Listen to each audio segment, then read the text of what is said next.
Hello BookTube, I'm Peg and welcome to my channel. Well, I'm back again with my VLOGMAS review of a mystery that's won an award this year, and I'm still in Christmas tree land, and I want to thank you all for the nice comments that you made about my mom's painted Christmas china. Yesterday. She was just so pleased and invites you all to come visit her in Missouri. Anyway, so, oh, incidentally, I do have my nutcracker necklace on today, though I know you can't see it. So we're all ready for Christmas here. Okay, the book I'm going to talk about today is called The Drifter by Nicholas Petrie. And this is a first novel by this young man, and in fact won the EDGAR Mystery Award for Best Debut Novel.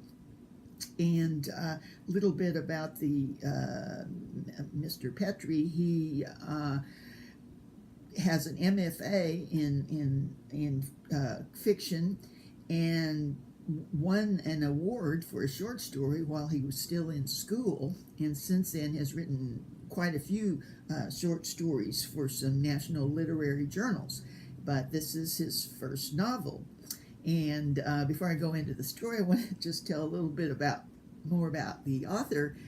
I suppose while writing this, he had to work at something else, so he has been working as a carpenter and a remodeling contractor and a building inspector, all of which knowledge of these things come into play in this book in an interesting way.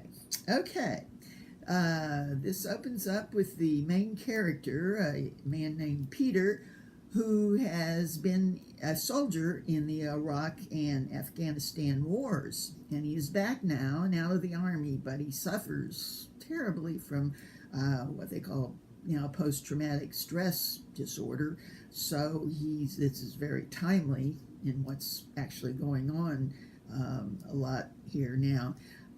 His problem manifests itself in a terrible claustrophobic type feeling. Whenever he's inside for very long, he has this, what he calls a white static noise crackling in his brain that gets louder and louder and nearly drives him crazy. And the only way he can cope with it in the claustrophobic feeling is to be outside.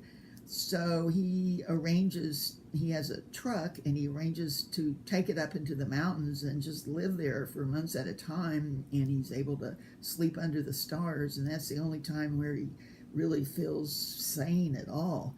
Now, a situation comes up about the only people he's in contact with are the former soldiers that he served with, former Marines, and he hears through them that one of his best buddies from the war has committed suicide, which again I think is a very prevalent problem now with these kind of situations. So he goes to the town where the widow lives, and because he or the other is good at carpentry work, he decides to help her by rebuilding this old large porch that is attached to her house that's very rickety and old and about to fall down.